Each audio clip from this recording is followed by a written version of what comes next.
Shalom saudara. Tak terasa kita sudah berada di bulan yang ke-7 di tahun 2024. Setengah dari tahun ini sudah lewat saudara. Waktu berlalu begitu cepat. Tapi kita bersyukur bahwa Tuhan sudah menyertai kita sepanjang tahun 2024 ini, dan kita percaya bahwa sampai akhir tahun nanti dan bahkan sampai selama-lamanya Tuhan akan selalu menyertai kita. Amin saudara. Nah, seperti yang selalu saya katakan sebelum sharing saya, bahwa hanya Tuhan Yesus Kristus yang ditinggikan di sini. Tidak ada prestasi dan kebaikan manusia, karena hanya Dialah yang layak untuk menerima segala pujian, kemuliaan, dan hormat saudara. Nah saudara, hari ini saya ingin ajak saudara untuk masuk ke suatu cerita yang kita sudah sangat familiar. Kita sudah pasti tahu saudara, apalagi jemaat NCC udah sangat paham cerita ini. Tapi saya ingin ajak saudara untuk melihat kembali cerita ini, karena dari cerita ini banyak sekali tentang Yesus yang kita bisa ambil. Jadi saya ingin ajak saudara untuk lihat kisah Yosua. Yosua adalah penerus dari Musa. Dia yang membawa bangsa Israel masuk ke tanah perjanjian. Jadi Musa membawa bangsa Israel keluar dari tanah Mesir, dari perbudakan. Yosua yang menyelesaikan sampai masuk ke tanah perjanjian. Nah, kitab Yosua ini penuh sekali dengan lapisan-lapisan tipologi Kristus. Jadi saya ingin ajak saudara untuk konsentrasi. Saya sendiri juga bingung gimana cara menjelaskan dengan baik. Karena saya ngerti, tapi cara menjelaskan ini kan berbeda saudara. Saya harap saudara bisa menerima karena lapisannya banyak sekali. Gimana dari satu peristiwa bisa ada 2 sampai 3 kali tipologi saudara. Nah, kita lihat kisah Yosua saudara. Yosua ini kita sudah tahu semua bahwa Yosua ini adalah tipologi dari Kristus. Dari namanya saja kita udah tahu sama. Nama Yesus itu adalah dari bahasa Greek, saudara ya, dari bahasa Yunani. Tetapi dalam bahasa Ibrani namanya adalah Yehosua. Nah, Yosua dalam bahasa Ibrani itu adalah Joshua, dalam bahasa Inggris Joshua, dalam bahasa Ibraninya Yehosua. Jadi mereka ini sama, saudara. Arti dari nama mereka adalah Yahweh adalah keselamatan. Yahweh menyelamatkan. Yahweh is salvation. Itulah arti nama dari 2 orang ini, saudara. Yang satu adalah pahlawan bangsa Israel, national hero, yang membawa bangsa itu masuk ke tanah perjanjian. Yang satu adalah pahlawan kita semua, yang membawa kita masuk ke kerajaan surga. Amin saudara.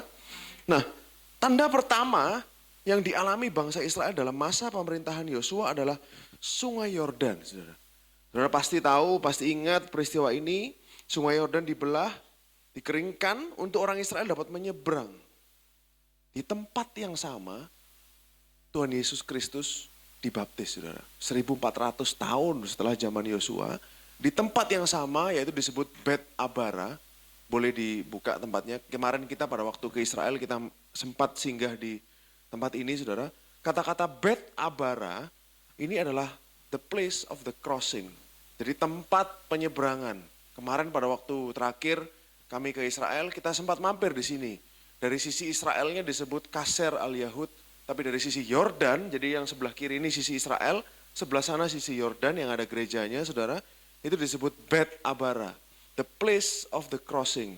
Jadi inilah tempat Yosua menyeberang bersama-sama dengan bangsa Israel. Dengan tuntunan Tuhan yang maha tinggi tentunya. Dan di tempat ini juga Tuhan Yesus dibaptis, saudara. Di Bet Abara ini, tempat 1400 tahun kemudian, tempat Yesus dibaptis oleh Yohanes Pembaptis, saudara. Mari kita baca peristiwanya di Yosua pasal 3 ayat 13 sampai 17. Saya bacakan buat saudara. Segera sesudah kaki para imam pengangkat tabut Tuhan, Tuhan semesta bumi berhenti di dalam air Sungai Yordan. Jadi pada saat kakinya masuk dalam Sungai Yordan, para imam itu yang bawa tabut, maka air Sungai Yordan itu akan terputus. Air yang turun dari hulu akan berhenti mengalir menjadi bendungan. Ayat 14. Ketika bangsa itu berangkat dari tempat perkemahan mereka untuk menyeberangi Sungai Yordan, para imam pengangkat tabut perjanjian itu berjalan di depan bangsa itu. Jadi Tuhan sendiri berjalan di depan mereka. Tabut ini adalah gambaran dari Tuhan Yesus Kristus, kita semua tahu. Nah, Tuhan bukan Tuhan yang di belakang berlindung, saudara, tapi dia Tuhan yang di depan. Dia yang memimpin. Nah, lalu 15, segera sesudah para pengangkut tabut itu sampai ke sungai Yordan, dan para imam pengangkat tabut itu mencelupkan kakinya ke dalam air di tepi sungai itu. Sungai Yordan itu sebak sampai meluap sepanjang tepinya. Sorry, ini tanda dalam kurung, saudara ya. Jadi tanda strip ini dalam kurung. Jadi sungai Yordan itu sebak sampai meluap sepanjang tepinya selama musim menuai. Jadi musim menuai ini nanti kita akan bahas bersama. Lalu ayat 16, maka berhentilah air itu mengalir. Jadi padahal airnya lagi pasang, lagi tinggi, saudara ya. Tiba-tiba pada saat imam itu masuk kakinya, maka berhentilah air itu mengalir. Jadi surut airnya. Air yang turun dari hulu melonjak menjadi bendungan, jadi airnya naik menjadi bendungan. Jauh sekali di dekat Adam, kota yang terletak di sebelah Sartan, sedang air yang turun ke Laut Araba, yakni Laut Asin, terputus sama sekali, lalu menyeberanglah bangsa itu di tentangan Yeriko. Jadi saudara, kalau saudara baca di sini, kota Adam ini jaraknya 32 kilometer dari kota Yeriko. Jadi dia sebelah utara. Boleh dibuka petanya? Nah ini aja, yang ini aja. Jadi mereka menyeberang ke sini, itu Yeriko di sini. Kota Adam itu di atas, saudara. Kota Adam ini 32 kilometer dari utara Yeriko. Sampai hari ini kotanya masih ada. Kita bisa kunjungi juga, tapi dari sisi Yordania. Karena kotanya sekarang masuk dalam kota negara Yordania. Nama kotanya adalah Damia. Jadi dalam negara modern, dalam hari ini kotanya dinamakan Damia. Lalu kita lanjut di ayat 17 yang terakhir. Tetapi para imam pengangkat tabut perjanjian itu tetap berdiri di tanah yang kering. Jadi mereka tetap berdiri di situ, sedang seluruh bangsa Israel menyeberang di tanah yang kering. 2 kali disebutkan. Tanahnya kering. Sampai seluruh bangsa itu selesai menyeberangi sungai Yordan. Jadi Tuhan kita ini Tuhan yang luar biasa. Sama seperti yang dia lakukan pada Musa. Pada waktu menyeberangi Laut Merah, dituliskan bangsa Israel menyeberang di tanah yang kering. Betul saudara? Masih ingat ceritanya? Begitu juga di sungai Yordan. Kok bisa tanahnya kering juga? Bahkan 2 kali dituliskan di situ tanahnya kering. Kalau ibaratnya kalau sungai itu baru surut, pasti tanahnya akan basah, saudara. Saudara bayangkan mungkin bangsa Israel sekitar 1-2 juta orang nyebrang di tanah yang basah. Gimana caranya, saudara? Pasti akan sangat lama dan sangat lambat. Dan mereka pasti akan rentan untuk diserang oleh musuh yang lihat dari kejauhan. Karena ini tempat yang sangat rendah di muka bumi. Jadi daerah Yeriko, terus Bet Abara, Laut Mati, ini area yang terendah di bumi. Jadi dia di dataran rendah sekali, saudara. Kalau lihat peta yang tadi di kanan kirinya ada gunung, saudara. Nah, apa yang terjadi di situ? Tuhan dengan ajaibnya dia ini benar-benar Tuhan yang membuat mujizat, saudara. Bagaimana air tanahnya bisa kering, sehingga mereka bisa cepat melewati dengan selamat. Jadi Tuhan yang saudara dan saya sembah adalah Tuhan yang Maha Kuasa. Dia pencipta langit dan bumi. Dia bisa lakukan segala sesuatu yang bagi manusia impossible. Amin, saudara. Yang bagi kita tidak mungkin. Nah, jadi ada seorang arkeolog namanya Amos Nur dari Stanford University. Jadi dari Universitas Stanford di Stanford di California. Dia mempelajari bagaimana caranya air ini bisa berhenti dari kota Adam. Boleh dibuka petanya yang tadi. Saudara, apa yang terjadi di situ? Banyak bukti-bukti arkeologi sudah menemukan dan geografi sudah menemukan bahwa kota Adam ini, saudara, kota Adam ini adalah suatu kota yang dikelilingi 2 tektonik, 2 lempeng tektonik, 1 lempeng Afrika, 1 lempeng Arabia. Dan area Yeriko dan sekitarnya ini, saudara, adalah area yang sangat rentan gempa. Sudah beberapa kali, sudah banyak kali, lebih tepatnya, di kota Adam ini terjadi gempa, saudara. Dan pada saat gempa, kalau nggak salah di tahun 1906, 1927, 1267, ada tahun-tahunnya mereka berhasil mencatat, mereka berhasil mengumpulkan datanya, bahwa pada saat gempa, saudara, pernah terjadi air sungai Yordan ini surut. Gimana caranya? Itu di sekeliling mereka ini kan ada tebing-tebing, saudara. Jadi pada saat gempa itu longsor. Jadi tanah dataran tinggi yang di sekitarnya ini longsor, sehingga batu-batunya itu jatuh ke sungai Yordan dan menghentikan air sungai Yordan seperti bendungan selama 16 jam sampai 21 jam. Lama loh, saudara. Jadi mulai 16 jam sampai 20, pokoknya dalam jangka waktu 16-21 jam air sungai Yordan benar-benar surut karena bebatuan itu jatuh karena gempa. Oke, saudara, sains, ilmu pengetahuan bisa memberitahukan kepada kita bagaimana itu terjadi. Masuk akal, saudara, dan ibaratnya sudah beberapa kali terjadi, tahun 1927, tahun 1906, tahun 1804, itu semua sudah terjadi seperti itu, dicatat, saudara. Dan ada bukti-buktinya. Nah, kenapa? Bagaimana sains ilmu pengetahuan bisa menjawab? Tapi mengapa? Mengapa itu terjadi pada saat itu? Kita nggak bisa jawab dengan sains, saudara. Karena memang Tuhan sedang beracara untuk umatnya. Amin, saudara. Kok bisa? Maksud saya gini, saudara. Kok bisa timingnya pas? Pada waktu orang Israel masuk, mereka berhenti. Gempa bumi lalu terjadi tumpukan sehingga bendungan itu menyurutkan air sungai Yordan. Kok bisa pas waktunya terjadi seperti itu? Nah, inilah Tuhan kita, saudara. Sekali lagi saya ingin tekankan kepada saudara, ilmu pengetahuan bisa jawab bagaimana caranya, tetapi dia nggak akan bisa jawab mengapa itu terjadi. Karena alasannya satu, karena Tuhan itu mencintai umatnya. Amin, saudara. Nah, hanya kasih yang bisa menggerakkan Tuhan untuk bertindak, saudara. Kasihnya yang begitu besar buat saudara dan saya, sampai ia rela mati di kayu salib. Nah, lalu kita lanjut ke cerita ini.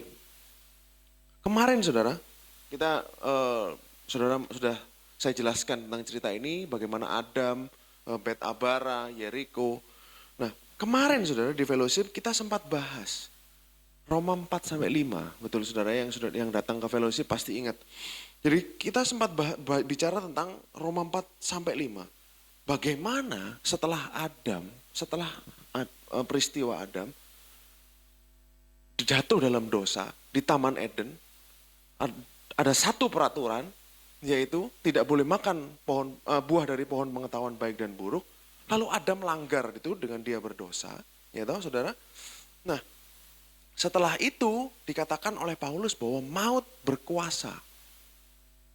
Maut berkuasa di Roma 5 ayat 12. Tapi maut berkuasa di situ. Nah, ini saya jelaskan singkat aja karena cukup panjang kalau dijelaskan.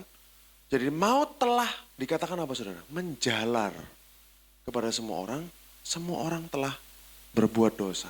For all that have sinned. Maut menjalar, maut berkuasa setelah Adam. Ayat 13. Tetapi ini yang membuat kita bingung, saudara. Membuat Paulus ini sebenarnya sedang berkata apa? Dia berkata kebalikannya. Oke, satu dosa Adam, maut menjalar ke semua. Maut berkuasa karena dosanya Adam. Sebab sebelum hukum Taurat ada, telah ada dosa di dunia. Betul. Karena dari Adam sampai Musa sudah ada dosa. Tetapi dosa itu tidak diperhitungkan kalau tidak ada hukum Taurat. Jadi dosanya orang-orang, saya ulang lagi ya mungkin supaya lebih pasti, lebih ngemat, bahwa dari zaman Adam, setelah Adam berdosa sampai zaman Musa, dosanya sebenarnya tidak dihitung sama Tuhan. Tidak diperhitungkan. Akibat dosa adalah maut. Loh, tapi kan ada maut. Kok nggak dihitung? Karena cuma ada satu hukum. Hukumnya cuma satu, jangan makan buah. Jadi Adam berdosa, hukuman dia dalam kutukan, dia dalam kutukan maut.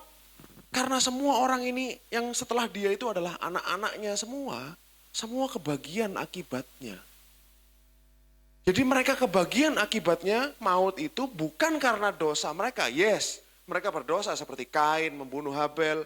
Lalu ada si Nimrod anaknya Kain dan banyak lagi tokoh-tokoh di perjanjian lama yang berdosa.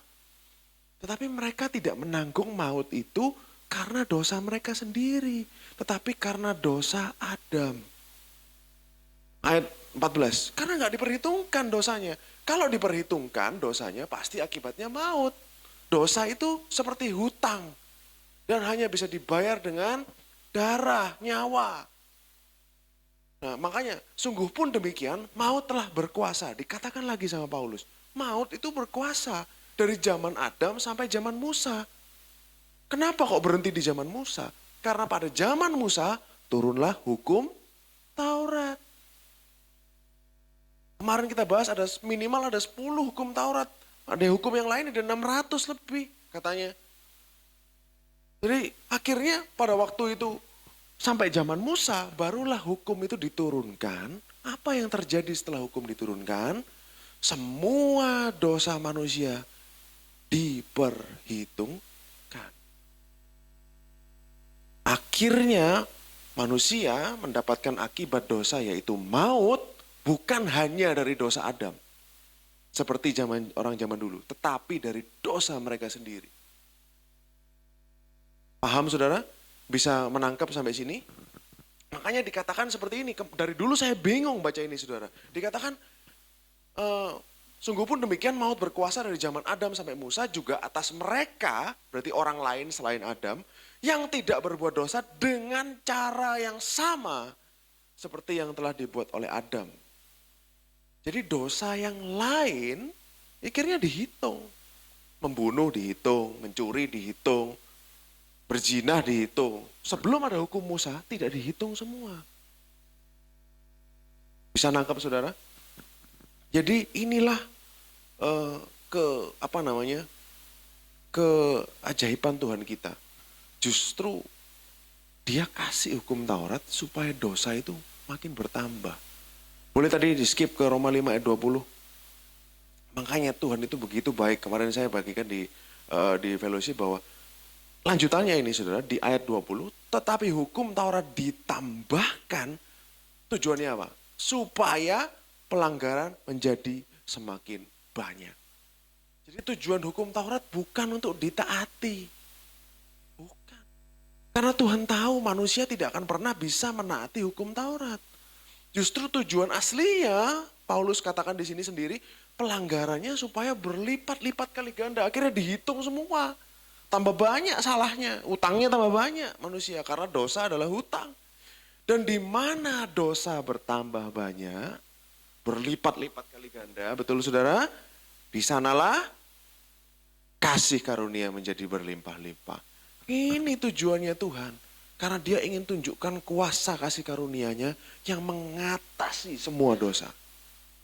Dosa sudah segitu banyak saudara, dari zaman dulu sampai sekarang berulang-ulang setiap hari dosa gitu saudara ya. Ada 10 lagi hukumnya.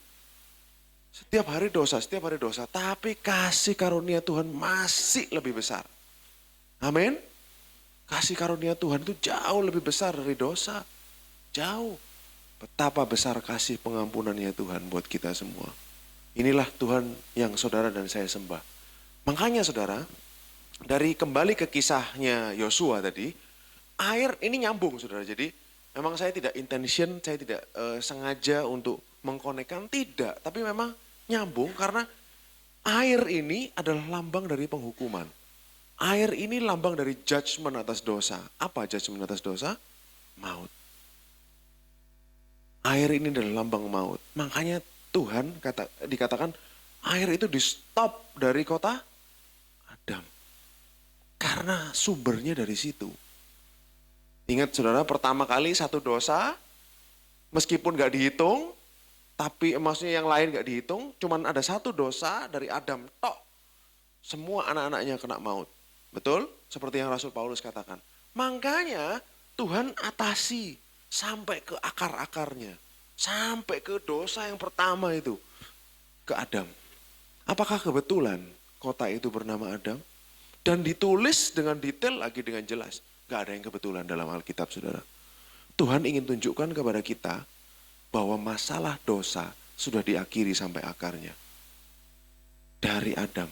Makanya saudara, saya jelaskan Roma 5 dan ini supaya saudara nyambung. Supaya kita semua lihat koneksinya. Jadi air itu di stop dari sana. Air adalah lambang dari penghukuman. Nanti kita akan lihat bersama. Kenapa kok air dibilang lambang dari penghukuman. Nah, jadi ini lapisan-lapisan ini kita mesti lihat satu persatu, saudara. Saya ingin pelan-pelan ajak saudara untuk lihat lapisan-lapisannya. Pada waktu orang Israel menyeberangi sungai Yordan, yang dibawa adalah tabut perjanjian. Tadi kita sudah bahas bersama, tabut perjanjian lambang dari apa? Yesus Kristus. Betul saudara ya? Yang bawa siapa saudara? Imam. Imam orang apa? Orang Lewi. Di tempat yang sama, Yesus dibaptis, betul? Masuk ke air yang sama, di tempat yang sama. Oleh siapa? Yohanes Pembaptis. Yohanes Pembaptis orang apa? Suku apa saudara? Lewi. Sama. Jadi itu koneksinya nyambung saudara. Yohanes Pembaptis adalah orang Lewi karena Sakaria bapaknya melayani di bait suci pada waktu dia jadi bisu, betul? Gak bisa orang yang bukan Lewi bisa masuk ke dalam bait suci. Jadi lalu kita lihat lagi semakin semakin dalam.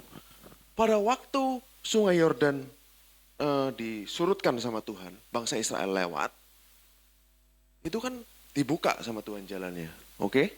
Setuju saudara ya? Pada saat Yesus dibaptis, apa yang terbuka? Langit. Kita baca ayatnya sama-sama. Matius 3 ayat 16.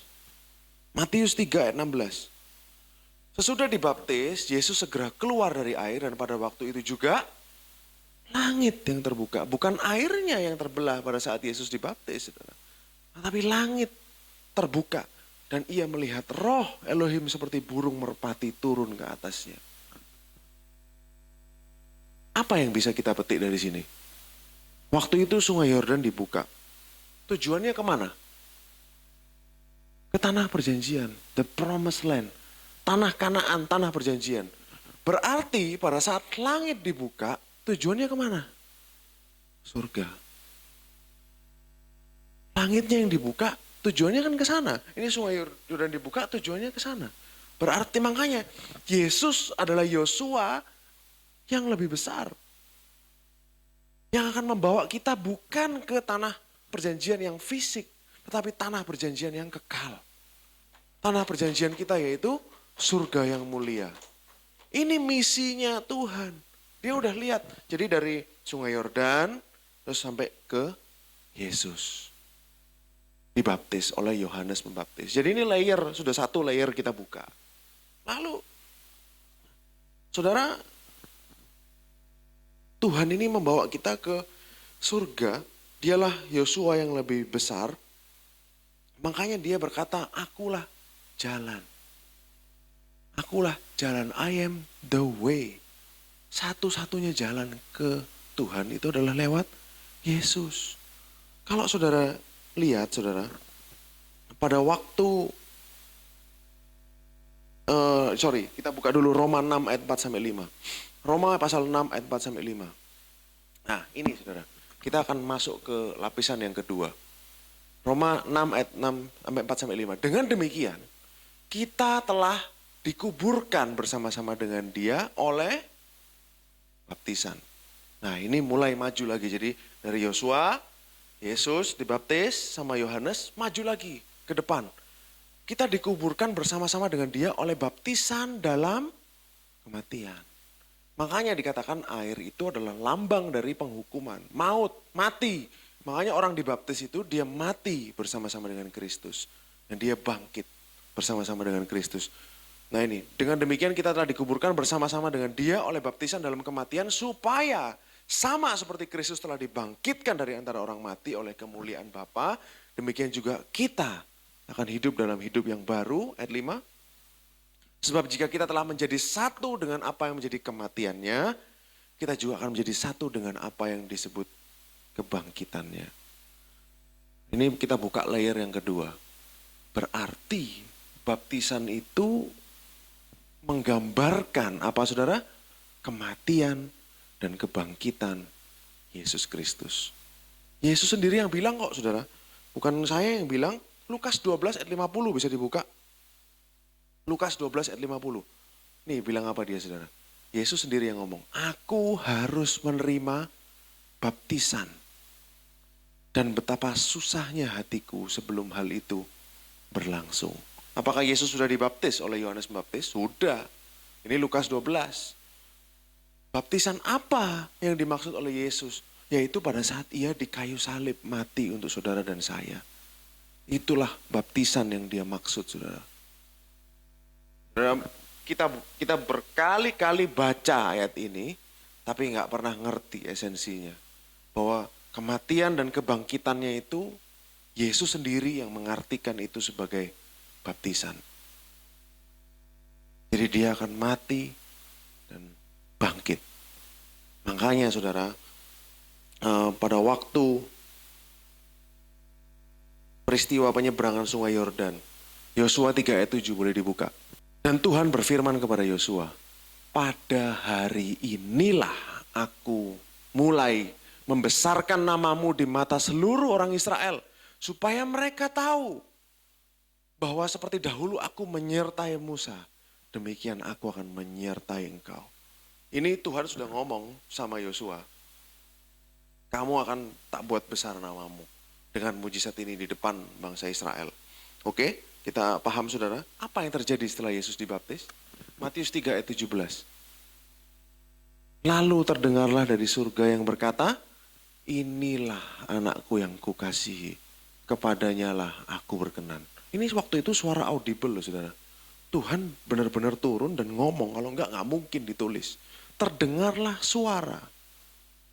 Berarti kan orangnya tahu di sekitar mereka.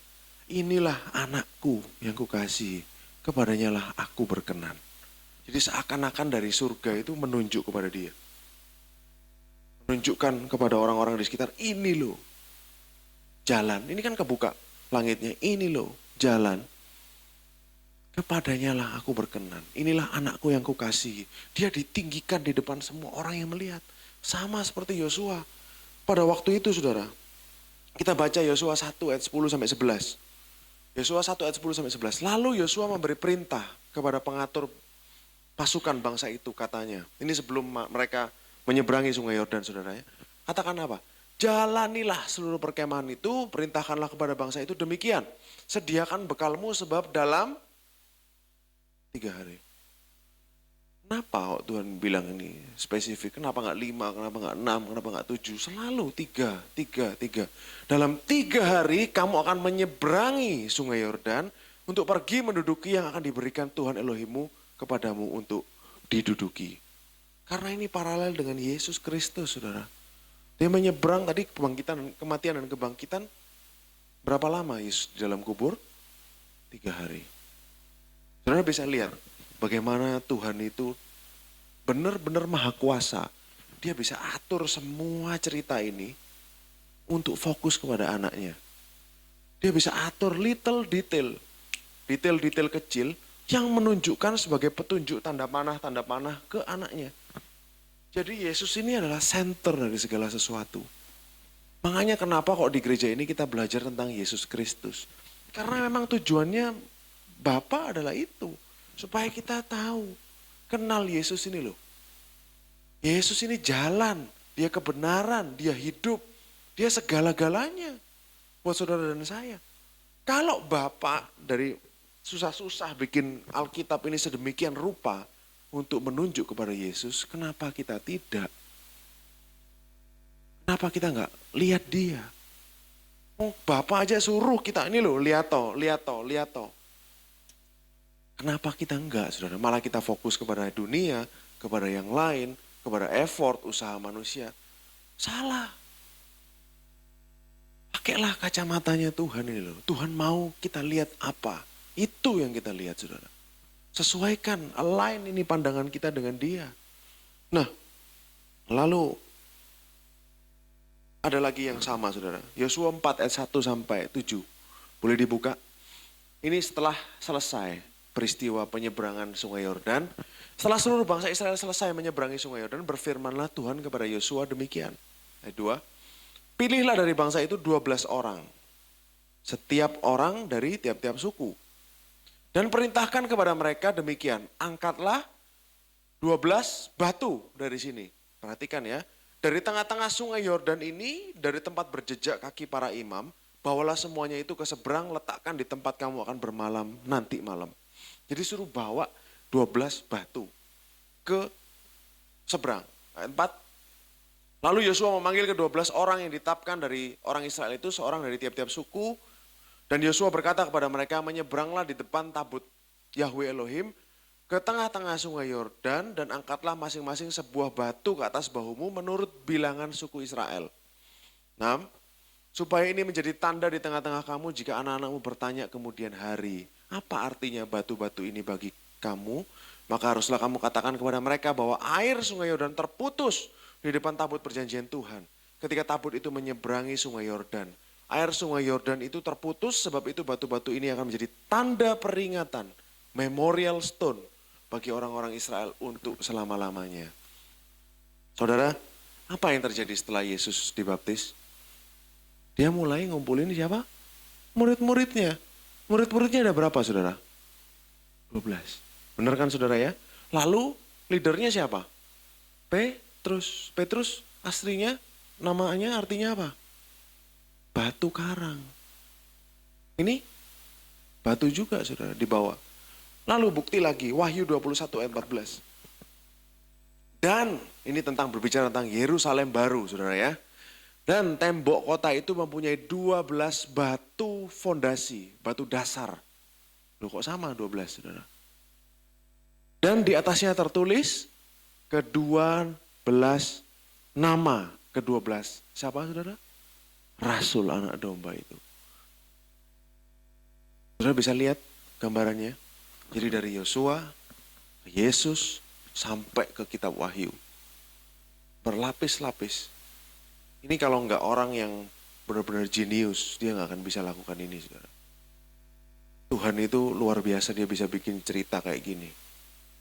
Jadi nanti namanya murid-murid itu ada di 12 fondasi. Batu fondasi di Yerusalem baru. Kok bisa sama-sama batunya? Sana disuruh batu, di sini nanti kasih batu, saudara ya. Terus Yesus waktu di sini 12 muridnya, ada Petrus, batu karang. Jadi semuanya ini menunjuk kepada Yesus Kristus. Kita tidak menyembah Tuhan yang salah, saudara. Alkitab kita ini benar, real. Ini adalah living word, firman yang hidup. Dia berbicara kepada kita. Lewat ini, supaya lihat anaknya. Yesus, Yesus, Yesus, dan Yesus lagi. Amin, saudara. Nah, lalu sampai di sini, saudara.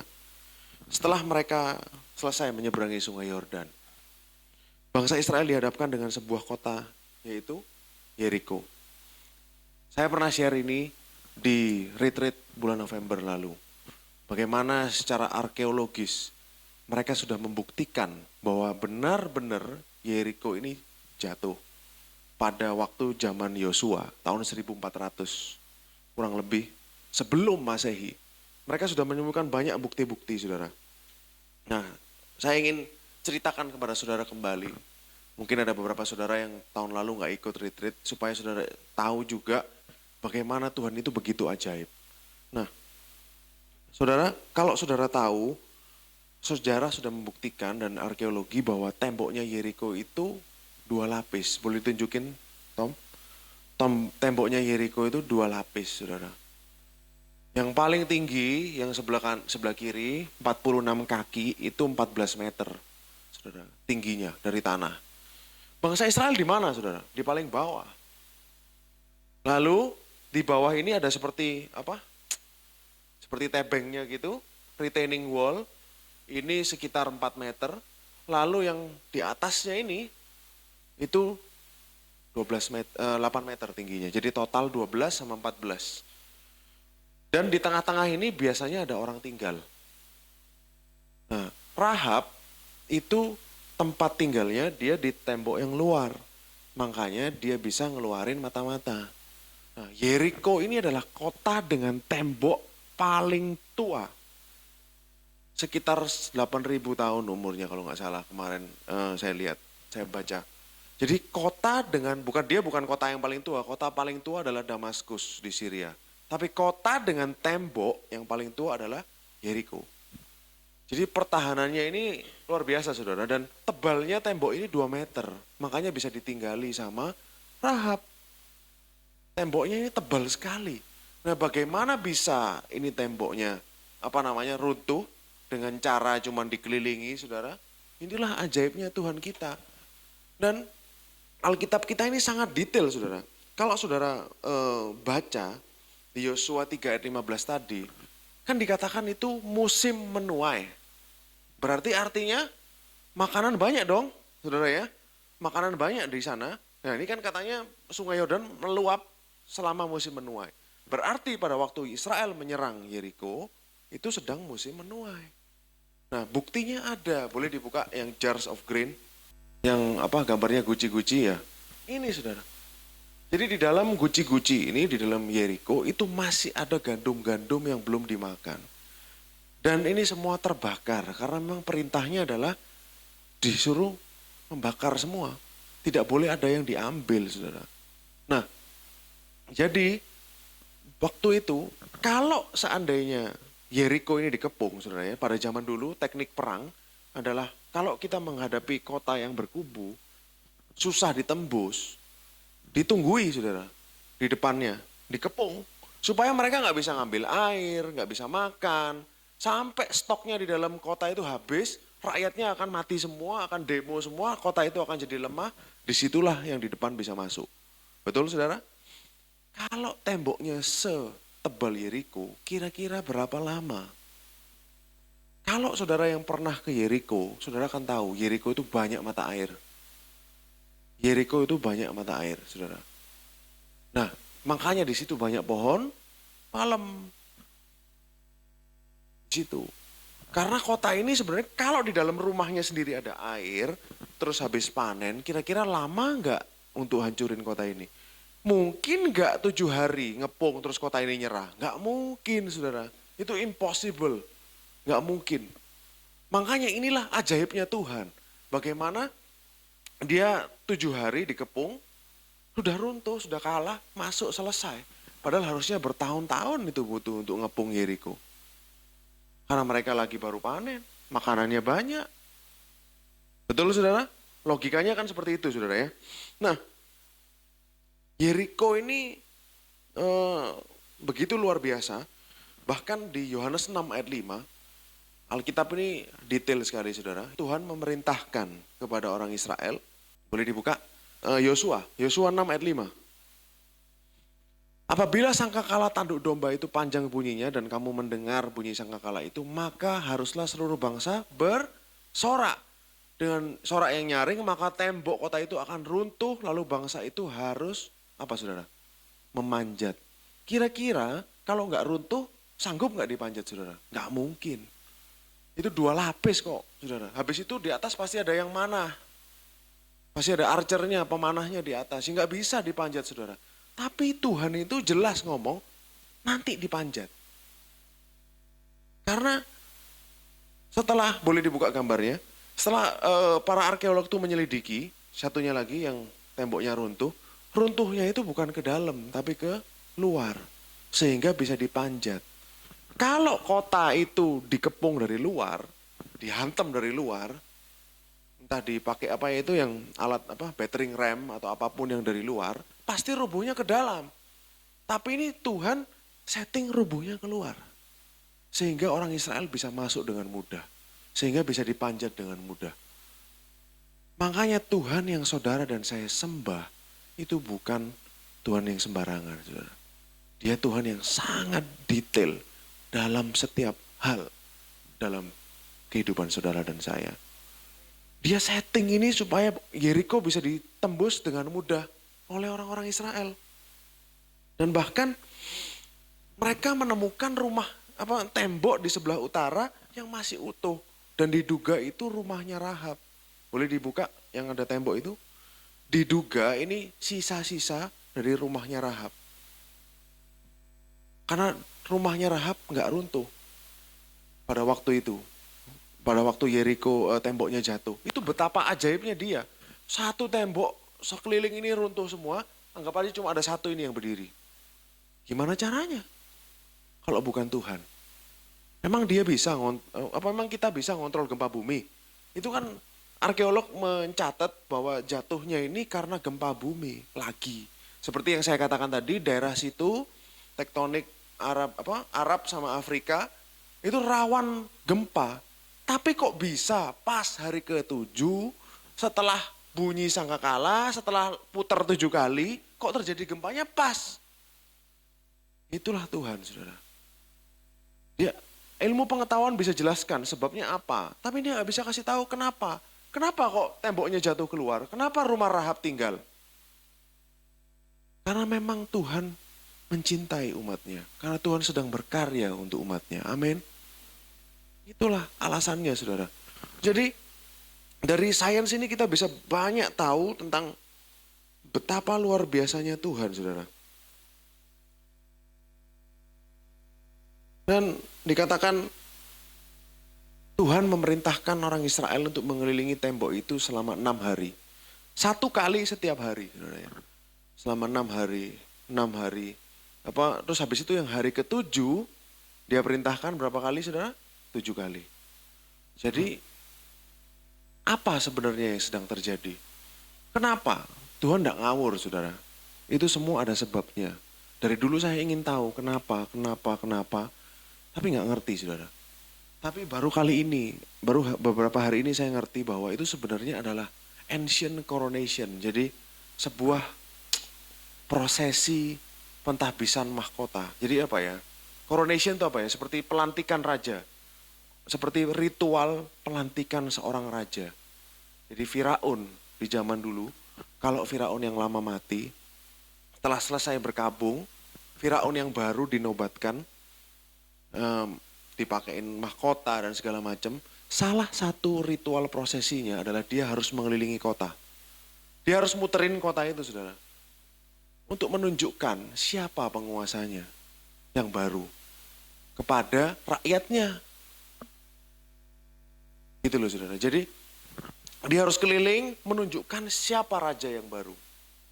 Lalu yang kedua, untuk menunjukkan bahwa dia ini loh pelindung kota itu sekarang. Firaun ya, saudara ya. Firaun yang menjadi pelindung kota itu. Ini loh, aku yang punya tempat ini. Dikelilingi, saudara. Makanya orang-orang di zaman, kan saudara tahu kemarin kita sudah jelaskan bahwa Mesir ini adalah kebudayaan yang kuat. Yang salah satu yang paling modern di zaman itu. Dan Mesir ini pernah sampai menguasai beberapa tanah di Kanaan. Firaun itu sempat perang-perang di Kanaan. Pasti orang Yeriko lihat pada waktu itu. Dia tahu. Anggaplah Mesir itu seperti Amerikanya sekarang gitu, saudara. Apa yang terjadi, orang-orang Yeriko juga pasti ngerti. Jadi saudara bayangin jadi orang yang ada di dalam Yeriko. Saudara lihat itu Tuhannya keliling, saudara ya. Jadi kan tabut perjanjian adalah lambang dari Tuhan, kehadiran Tuhan mereka. Tuhan sendiri keliling, diputerin sama Tuhannya. Artinya apa? Kota ini loh punyaku. Itu message-nya Yahweh kepada orang-orang Yeriko pada waktu itu. Saudara tahu Yeriko itu adalah nama dari dewa bulan. Dari kata-kata Yarik, YRH, Yerak atau nama dewa bulan di Syria adalah Yarik. Jadi kemungkinan besar dalam kota Yeriko itu menyembah dewa bulan. Nanti ada cerita Akan. Jadi pemberontakan Akan atau siapa, saudara ya? Ya, setelah Yeriko ini jatuh kan disuruh jangan ambil apapun dari situ. Ya, saudara ya kan jangan ambil apapun, pokoknya bakar habis. Tuhan perintahkan seperti itu. Tapi Akan ini diam-diam ambil satu hal. Nah, itu Tuhan marah. Kenapa? Karena yang diambil itu kalau nggak salah garment atau seperti suatu kain gitu yang dipakai untuk penyembahan dewa bulan. Kenapa? Jadi semua ada sebabnya saudara. Kenapa kok gini, kenapa kok gitu. Jadi semakin kita dibukakan, semakin kita ngerti Tuhan itu nggak ngawur. Dia ada maksudnya lakukan semuanya itu. Dia sedang mengambil, menunjukkan bahwa ini loh, the true king. Bukan dewa bulan, bukan Yarak, tapi Yahweh. Makanya Rahab itu, Rahab ini kan contoh orang yang dibenarkan karena percaya. Ya, betul saudara ya. Rahab ini kan dia lihat, oh ini dewanya orang Ibrani, apa yang dilakukan di Mesir kan dia dengar. Karena Rahab kan pelacur saudara. Dia ketemu orang banyak. Dia pasti dengar apa yang terjadi di Mesir. Lalu dia percaya. Dia percaya, wes pokoknya kamu tak keluarin, tapi seisi rumah ini gak boleh disentuh. Oke, kasih tanda benang kirmisi. Betul saudara, itu ada yang adalah lambang dari darah Kristus. Di situ Rahab ini adalah contoh orang-orang yang dibenarkan karena iman. Lalu apa yang terjadi dengan Rahab? Rahab itu menikah dengan Salmon, keturunan Yehuda. Lalu Salmon ini akan jadi kakeknya Boas atau siapa, lalu akhirnya melahirkan Daud dan Daud melahirkan Yesus. Jadi seorang pelacur saudara, karena dia percaya, tidak disebutkan dia bertobat, no. Dia cuma percaya, aku percaya ini loh, Tuhannya orang Ibrani. Dia ini penyembah pagan dulunya, pasti. Tapi Tuhan berbelas kasihan kepada dia. Bahkan saking senangnya Tuhan, sampai disambungkan dengan Yesus. Jadi nenek moyangnya Daud, jadi nenek moyangnya Yesus. Apakah Tuhan asal lakukan itu? Enggak, semuanya sudah terencana saudara. Karena inilah poinnya, dibenarkan karena iman. Righteousness by faith, kebenaran oleh karena percaya. Semuanya karena iman, karena percaya, karena percaya. Kalau kemarin saya bagikan di sharing di fellowship, bahwa Tuhan ini seperti ngefuri saudara. Ini loh, hukum Taurat, kasih tujuannya apa? Supaya makin banyak pelanggaran. Cuma satu aja udah maut, udah berkuasa, udah mati semua saudara. Apalagi ditambah hukum Taurat, tambah 10, jadi tambah banyak pelanggarannya, jadi menjalar kemana-mana, jadi sudah gak karu-karuan. Tapi itu pun tidak sanggup mengalahkan kasih karunia-Nya. Amin saudara, inilah Tuhan yang saudara dan saya sembah. Nah, hidup ini bukan tentang kita saudara. Seringkali kita mengira hidup ini adalah tentang kita. No, kita terlalu kecil, kita bukan tokoh utama dari cerita ini. Kita ini cuma bagian puzzle kecil dari grand desainnya, lukisannya Tuhan yang besar. Dan lukisannya itu adalah tentang siapa saudara? Yesus. Saudara memiliki dalam hidup ini, saudara mengalami sesuatu dalam hidup. Itu ada maksudnya. Dan peran-peran yang saudara mainkan ini akan membentuk suatu pasal yang indah, menggambarkan Kristus. Saudara gak tahu kapan waktunya, saudara gak tahu bagaimana itu terjadi, saudara jalani aja. Jalani hidup saudara bersama-sama dengan dia, ikuti kemana dia pergi. Apapun yang dia perintahkan, apapun kemanapun dia bawa saudara, ikut saudara. Sama seperti bangsa Israel, dia di belakangnya tabut, bukan di depannya tabut saudara. Jalan sendiri-sendiri kalau depannya tabut saudara. Tapi dia ikut, follow me. Makanya Yesus katakan, ikut aku, follow me. Dia gak akan tinggalkan saudara sendirian. Gembalamu yang baik itu selalu ada di depan saudara, menuntun saudara.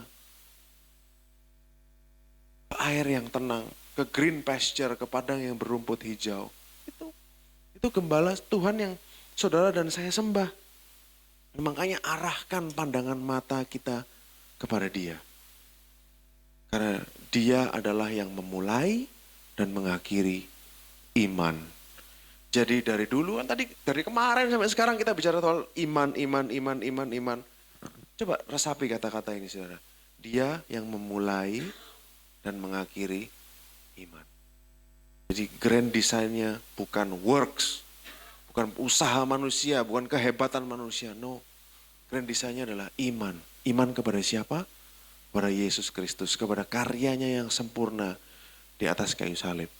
Saya harap saudara semakin hari semakin ngerti dan semakin paham. Ada sedikit yang saya ingin sentuh, tapi mungkin nanti bisa dilanjutkan sama Pak Heru. Karena ada hubungannya dengan wahyu saudara ya. Jadi pada waktu ngelilingi itu, sebelum kita bahas soal itu, mata-mata yang dikirim ada berapa saudara? 2. Mata-mata yang dikirim ke Yeriko ada 2, saudara, bukan 12. 12 itu pada waktu mengintai Musa, zaman Musa. Mata-matanya ada 2. Pada waktu di kitab Wahyu ada berapa saksi saudara yang dikirim? 2. Lalu pada waktu mengelilingi Yeriko, banyak angka 7. Hari ke-7, 7 trompet, 7 imam, 7 kali. Ya tahu saudara? Itu menunjuk kepada kitab Wahyu. Ada 7 sangkakala, 7 gereja, 7 trompet, 7 cawan. Jadi 7 sempurna, completion. Itu menunjuk kepada apa yang akan terjadi nanti di kitab Wahyu. Nanti mungkin bisa dilanjutkan sama Pak Heru saudara ya. Karena saya takut kalau membahas Wahyu takut salah saudara.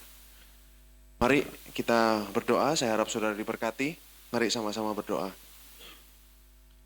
Tuhan, terima kasih atas berkat-Mu, terima kasih atas firman-Mu. Terima kasih bahwa Engkau sudah tunjukkan sekali lagi kepada kami bahwa Engkau sungguh amat baik. Bahwa semuanya dalam Alkitab ini adalah tentang anak-Mu, Yesus Kristus. Semakin hari semakin kita bisa melihat Tuhan, betapa cintanya Engkau kepada Yesus. Dan kami juga semakin tahu betapa cintanya Engkau kepada kami. Karena Engkau serahkan Yesus untuk kami. Terima kasih Tuhan. Biarlah setiap hari Jemaat NCC dibukakan lebih dan lebih lagi. Tentang siapa Engkau. Tentang betapa baiknya Engkau. Tentang rencana-Mu, tentang kasih-Mu dalam hidup kami. Karena itu yang menjadi kekuatan buat kami Tuhan. Untuk menjalani hidup ini bersama-sama dengan Engkau. Terima kasih Yesus, terima kasih. Aku berdoa supaya revelation-Mu semakin jelas buat Jemaat NCC dan buat mereka tidak pernah ragu lagi bahwa mereka adalah orang-orang benar. Karena darah Yesus, karena karya-Mu di atas kayu salib. Engkau sudah mati buat kami Tuhan. Engkau sudah mati, Engkau serahkan nyawa-Mu. Engkau disiksa sampai mati, Engkau dihina, Engkau diludahi. Kau ditelanjangi, menggantikan kami. Terima kasih Yesus, terima kasih. Buat kami selalu ingat akan korban-Mu Tuhan. Buat kami selalu ingat akan kasih-Mu yang begitu ajaib dalam hidup kami. Di dalam nama Yesus kami berdoa dan mengucap syukur. Haleluya. Amin.